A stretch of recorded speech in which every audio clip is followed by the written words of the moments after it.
Welcome to Leadership Surgery, where we operate on your biggest leadership challenges. You share your pain points anonymously if you prefer, and our surgeons will diagnose and dissect before offering recommended treatment. So who is scrubbing in today? Let's meet them. We have Anthony Taylor. Hello.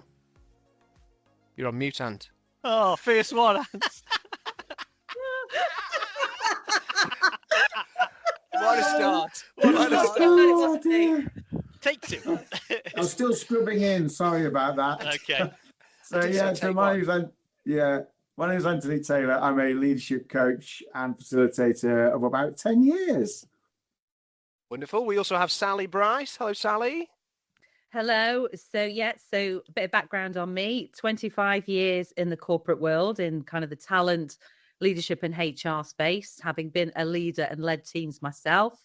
And then 3 years ago, put my big girl pants on and now have my own development business, mainly working with leaders, teams and coaching.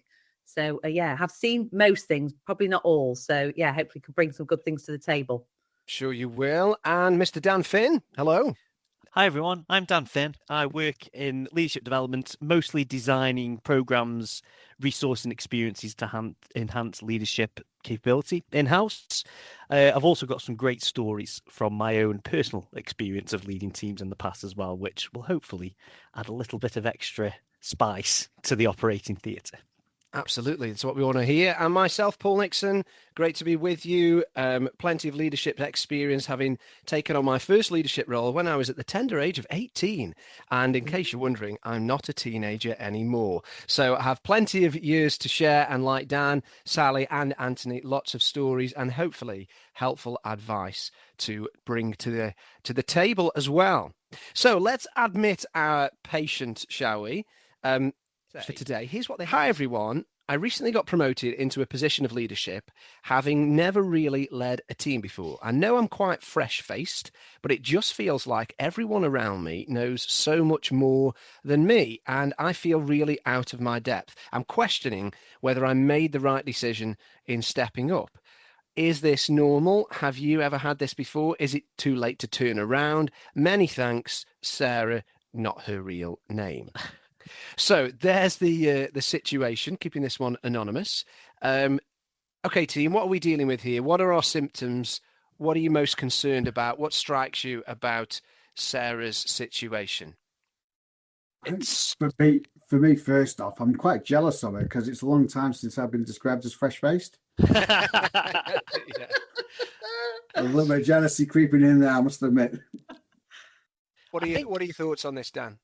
I think it's so common, isn't it? It's so common. I think what's great is that people talk about this more often. Like if we went back 10 or 15 years ago, when maybe even a bit longer than that, when people were put into this position, they just bottle it up and they worry and worry and worry. So I think fair play to Sarah, not her real name, for coming to this, because this will help loads and loads of other leaders out. I think it's really common, but I think it's great that people are talking about it as well.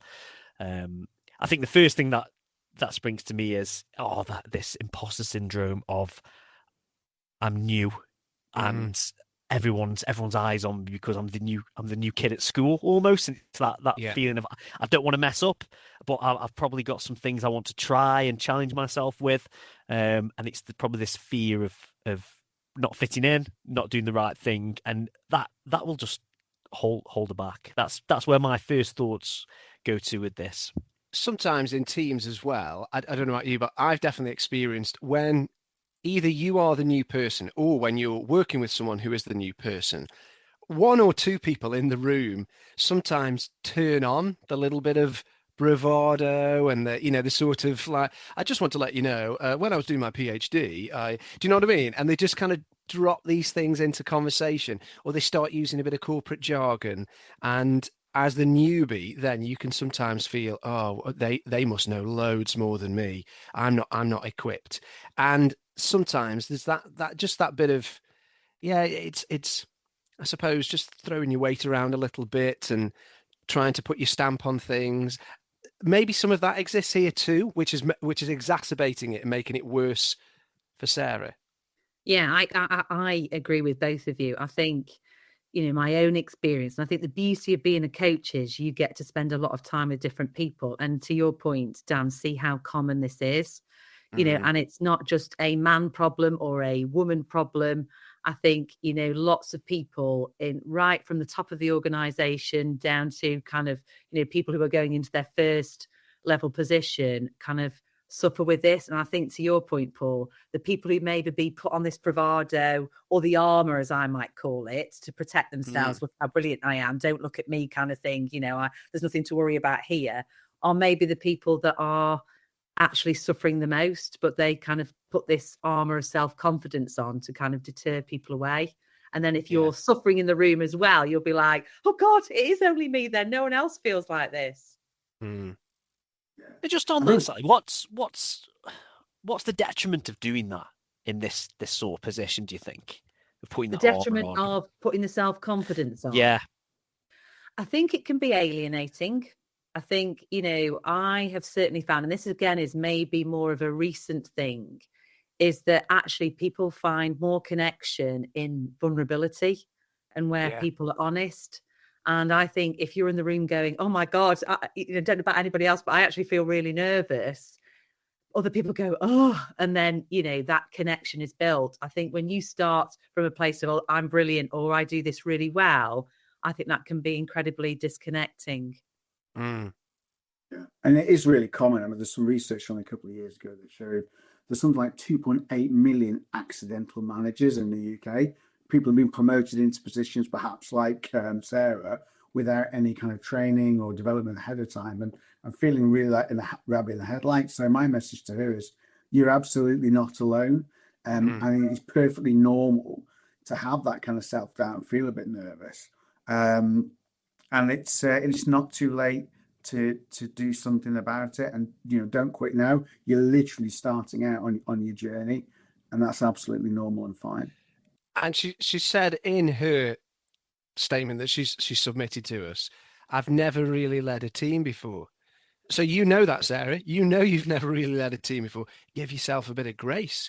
There's got to be growing space. How many leaders do we see get thrust into positions of leadership totally ill-equipped, or ill-advised, or they're not a finished article. Some are even not ready for it as such. And then it's a sink or swim type thing. And a lot of those people then don't do themselves any favors because they already think, I've arrived, or, I'm great at this already, when actually you're just starting. There's so much to learn.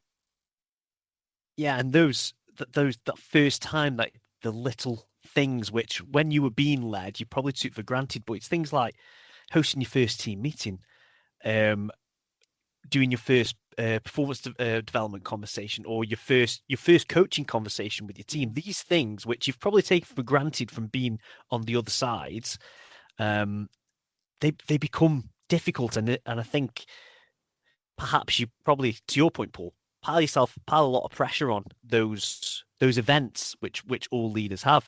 So I think one of the things which I would say straight away is celebrate those little events and keep a diary, if you like, of what's going on with them. So that first team meeting that you hold, one, definitely prepare for it and make sure you know what you want to get out of it and everything. But celebrate it. Doesn't matter if it goes to plan or not to plan. The fact that you've done it and got through it and provided this space for your team, I think it should be celebrated. Same when you have your first one-to-one, first coaching conversation, because then you look back in 4 or 5 years' time and you think, or even less than that, and you think, wow, what was I so worried about? Yeah.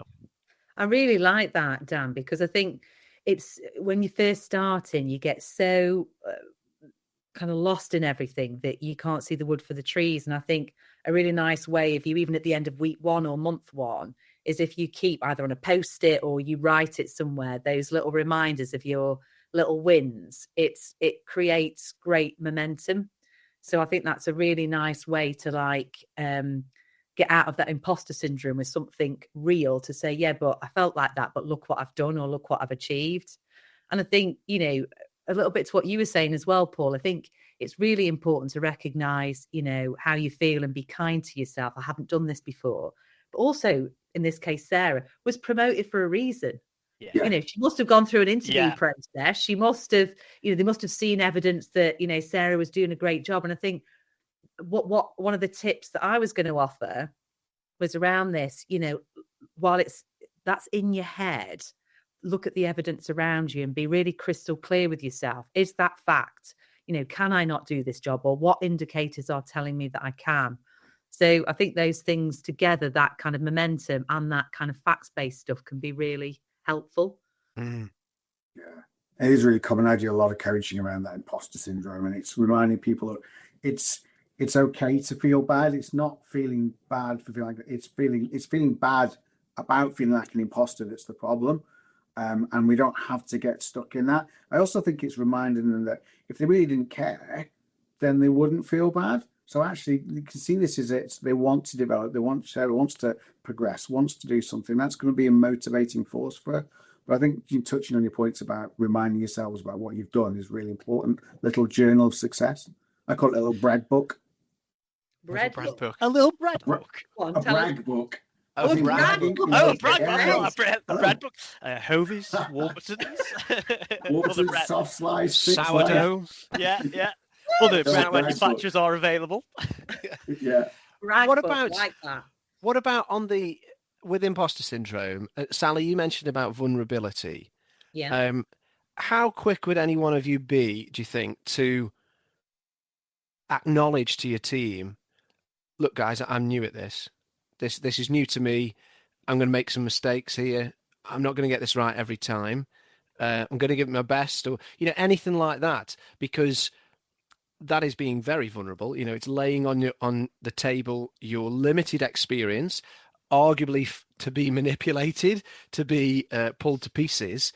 But on the flip side of that, perhaps win some friends that just say, well, let's be kind to them, and let's give them the benefit of the doubt, or those sorts of things. What are your thoughts on that? I think that's a really key point, Paul. I think they will know that she hasn't got that experience. So the moment someone tries to pretend they have, or they are really great, just rubs people up in my experience. So I would be tempted to look, I'm new at this. This is what I'm thinking about, how I'm going to try and lead. What do you want? What are your expectations of me? Here's what I expect from you. But before I say that, what are your expectations from me? What are you looking for? And just be dead honest, because everyone's going to know that she's new in position. So don't try and be something you're not. Because, I certainly think in England, we don't like that, do we? Yeah, I mean, because I sometimes think, I would say I am confidently vulnerable. So I'm quite happy to be vulnerable with people. And some of that comes from my own, I think, self-awareness and self-assurance, that when I don't know something, I'm very comfortable saying, I don't know what this is. I don't know what to do here. But sometimes when people are in leadership positions, they shy away from that. They feel like they need to be seen as the one who has the answers and knows all these things. I think early on, I grew very accustomed to just acknowledging my shortcomings. I mean, there were some that I did not acknowledge, admittedly, but there was definitely some things I just thought, I don't know how to do this, and I'm quite happy saying, particularly to those people that have employed me into that position, well, you put me here and didn't know the answers, so help me out a bit. Just being really transparent. I think, look, I acknowledge what you're both saying. I think it is really important, because I think it puts you in a good place. For me, what was going through my head is getting the balance right, because I suppose because I'm now out on my own with my business, probably what was going through my head was more around when I'm stood in front of a team of people or a group of leaders. I don't want to put out there that I'm the expert in the room and it's all about kind of what I have to say. I come there with, I've got some expertise, or I've got some experience, or I've got some skills, but we're in this together. So I want to kind of, to your points, build that collaboration and feel like everybody's contribution is important. But I also want to give them enough that they feel safe with me. Yeah. They don't just, oh my God, Sally doesn't know what she's doing, or she hasn't got any experience of this. So that would be my only caveat of that. How do you make people feel safe around you whilst also being vulnerable and getting that balance right? Is that a split, though, between a leader's responsibilities and your what you need to do as your day job? Does that make sense? Sorry, I'm trying to think. Go on, So say a bit more. let me. I've not used the right language here. So I've got leadership responsibility to look after my team, and I can Yeah. probably be a bit vulnerable with that because I'm new and that's what I do. But my day-to-day job, my single contributor side of things, Okay. I've probably got a better understanding of that because I've worked in this functional role before. So is that where you perhaps find that balance, do you think, where I can show confidence to my team of, yes, we're going in this direction as a company. This is what we need to do and achieve as a team because these are our goals and what we want to do. But bringing you along on that journey as my team and me as your leader, that's where I need a little bit of help and support because I'm new at that. So do you think that's a nice place to balance that out? Counteract it. Yeah. Yeah.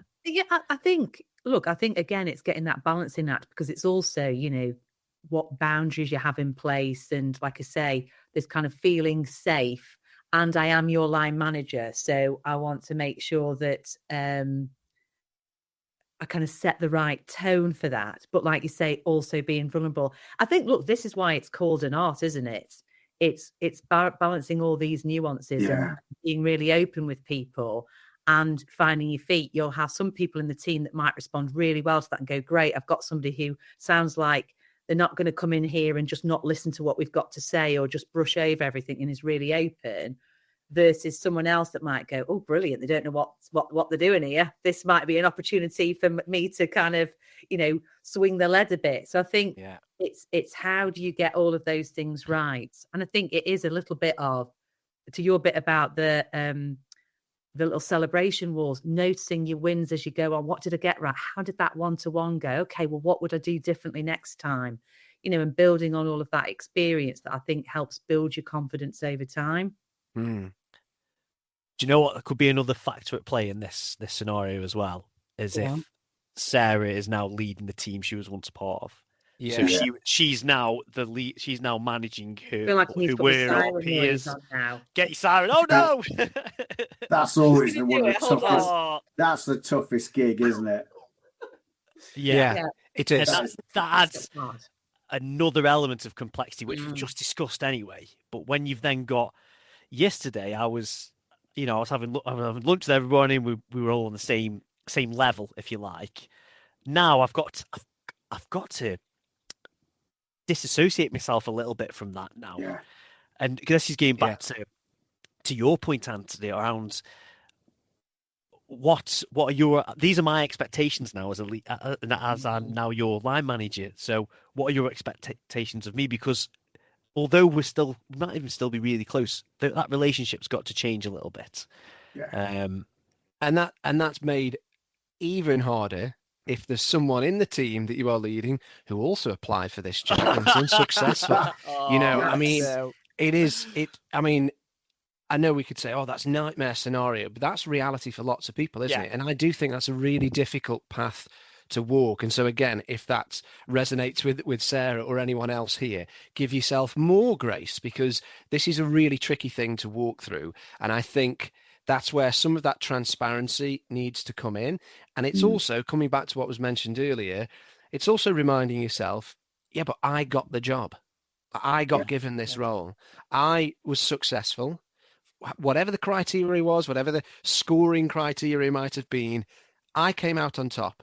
That's why I got this job. And therefore, I deserve to be where I am. And of course, that one of the first things I think that imposter syndrome does is say, you shouldn't be here, and actually Sarah needs to remind herself regularly, because sometimes this doesn't go away for a long time. Regularly remind yourself, I deserve to be here. I have every right to be in this position. I think that's key. Yeah, I think taking on from that, Paul, makes a really good point, is that it's the expectation. So often when we think about imposter syndrome, what drives a lot of the stress is the expectations that we put on ourselves about what we should be able to do. So people should all over themselves. I should do this. I should know that. I should have anticipated this. And also the expectations that they think other people might have of them. So I think to Sarah, I'm saying just be mindful of what expectations are you putting on yourself that may be counterproductive, and have a think about that.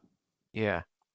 I don't know if it actually was one of our conversations, or I've heard it on a podcast, but it kind of stuck with me that the biggest battleground we'll face is the 5 inches between our two ears, and everything that kind of is going on there. And again, I know I heard it on another podcast about the shitty committee, as it's referred to in your head. And I think that's a really visual way of me thinking about it. When the shitty committee kick in, to notice what they're saying, because I think that's important. Sometimes we don't even know that we've got these kind of voices in our head, or we've got imposter syndrome. We don't kind of know what the label is for it, or kind of what our kind of repeat words are to ourselves. I'm not worthy, or I can't do this, or I'll never be as good as blah, or I'll never be a great manager in terms of Sarah's case. I think even just being aware of our own shitty committee and knowing what they're saying is really important.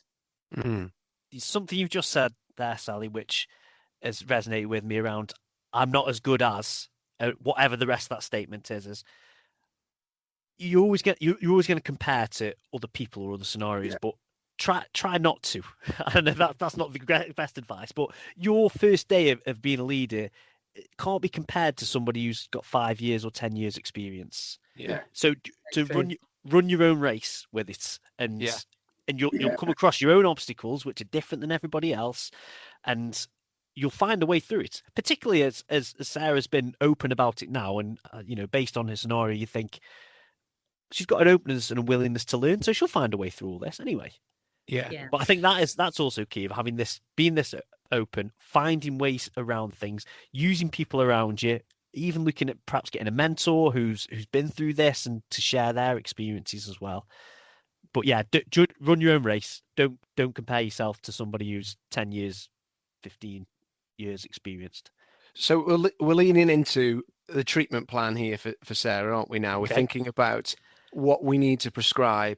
So let's articulate some of that. One of the things I think picks up on what you've just said, Dan, which I would say is, well, I suppose there's kind of two things. Firstly, beware of the company you keep, and recognize that, what you really want. And I think this goes for any level of leadership. Think about who you can sidle up alongside, who you can build relationship, who will bring you counsel. What you need is counsel, not a pity party. You don't want approval of people that just say, yes, you're right to feel miserable, you're right to feel upset, or that sort of thing. We want people that can get alongside us and say, don't listen to those lies that you're telling yourself, or, highlight the really good things that you're doing, like we talked about already. So I think beware the company you keep. And in addition to that, just take a little look at what you are feeding on. A friend of mine said to me not too long ago, isn't it interesting how we call it a social media feed? That's the stuff we are dining out on all the time. Like every time we're scrolling, we're digesting all of that. And just taking a look at, and I don't just mean on your social media feed as such, but all that information that you are leaning into and absorbing, how good is that for you?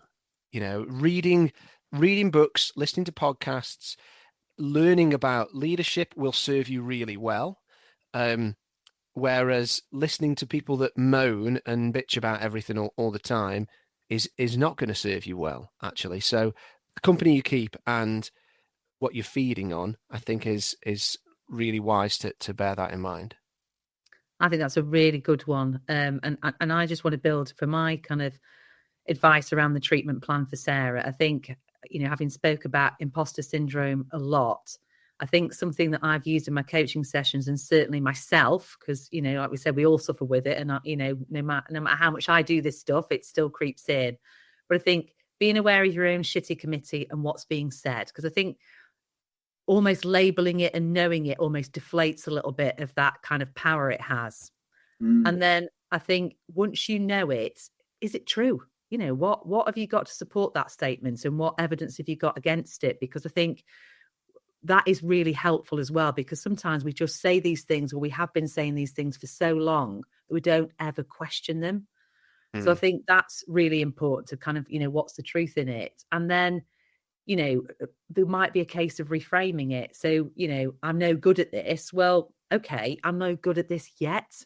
But I could be with, is Sarah by keeping the wall down, by kind of keeping a handle of the things that I do well, I can get better over time. So yeah, those would be my tips to just help kind of keep that shitty committee under control.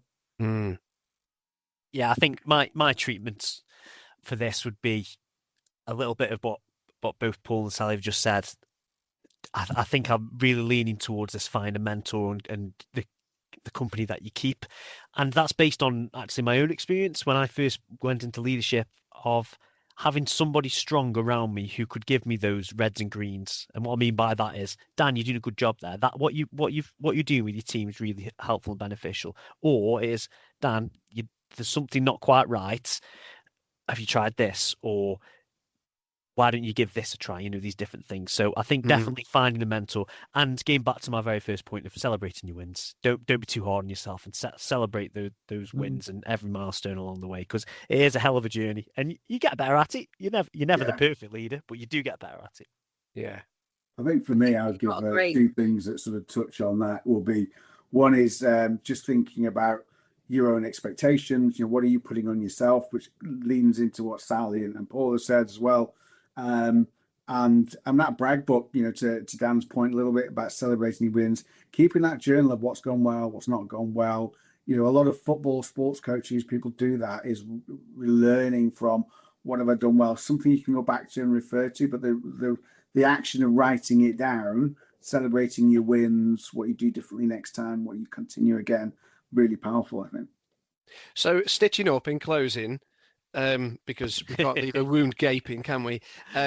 Hopefully that's proven really helpful to Sarah and anyone else in a similar boat. I just wanted to pose you all this question, which I think resonates and aligns itself with what we've been talking about. Where do you find encouragement? Because I often think that in life, and particularly in leadership, you can't rely on just getting encouragement, just assuming that encouragement will come. Leadership can be really lonely. So finding places where you're going to get it and keep revisiting them, that's a feed worth having. Where do you guys get encouragement from? Dan, come to you first. I think for me, it's trying to build your network. So even if it does feel lonely at the start, building a network around you, both within your company, outside your company, is truly valuable, because you'll be surprised to hear how common either your issue is, or you can gain confidence from those other people. But then also there's so much help out there in regards to books, external courses. I mean, I don't want to blow anyone's trumpet on the call on this podcast, but there's a great book called The Manager's Code, which by a fantastic author called Anthony Taylor, which when I first started in leadership and with my team was really beneficial to me. So that gave me a bit of a leapfrog. One, to reinforce, I am doing the right things, but two, I've not tried that, so I'll give that a try. Yeah. So that's where I would find that extra bit. The Manager's Code. Got an excellent recommendation by somebody in there as well. That was me. Sally, what about you? What about you, Sally? Yeah, it's trying to say something different, because I think you're absolutely right. Who you surround yourself with and having somebody that you could go to is really important.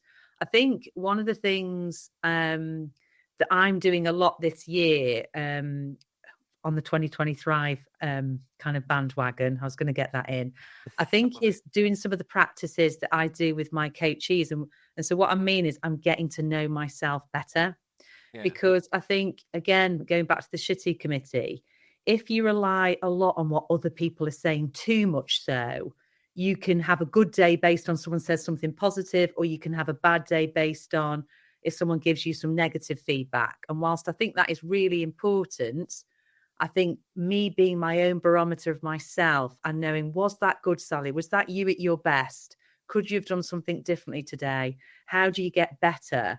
I think is being my own resource is really important. So that's what I'm trying to get better at this year. And I think the more you invest time in yourself and that reflection, you'll find out more, which will kind of arm you and make you more resourceful, no matter what the situation is that comes along. Yeah. And I've got a book blog as well as, your book, which I'm sure is good. I really like, and I'm going to kind of, because Sarah's a woman, I've got I don't know why I'm putting them up on the screen, but How Women Rise. I think it's a great book, and there's some bits there around imposter syndrome and different bits, but it's break the 12 habits that are holding you back. Nice. So, which again might be a great resource for people to use. Okay. Anthony, what about yourself? My last tip will be to find someone that you trust who will give you the praise and the kind of slap on the back, well done, when you need it, but also the kind of critical, constructive feedback. Having that person, not someone that you just think they're going to tell you, oh, I've had this amazing, when you know it's not, but find someone that you trust who will give you both bits of feedback when you need it. That's been a game changer for me. Yeah, that was going to be mine. Same thing. Critical friend. You've got to have a critical. I find that absolutely invaluable. I love having people in my life, and I've got a small group, and we don't meet as a group, but I speak with these people individually, and they're wonderful critical friends. They, on the one hand, can say, you know, I love you, I've got your back, that sort of thing, and supporting me, and then at other times say, you're a bit of an idiot, really, and just tell me exactly what I need. You know, it's just what I need to hear. So, yeah, the critical friends are invaluable too. That's really good. Wonderful. I think that just about sums it all up. To Sarah, not a real name, of course, and to anyone else who's been listening, I hope that's proven helpful. I found that helpful. I don't know about you guys, but I found that helpful just to chat through some of those things. And sometimes it's a bit like coaching, isn't it? You talk it through with someone, you think, yeah, that's what I think. That's what I think. I should do more of that myself. Wonderful. Well, thanks, everybody. Thanks for pitching in. We shall be back with another leadership surgery soon. And if you have a particular problem that you would like to be diagnosed, dissected, and treated, you know, lay it on our operating table. We'd love to hear from you, and we will happily do the necessary on it and explore it further. Thanks all.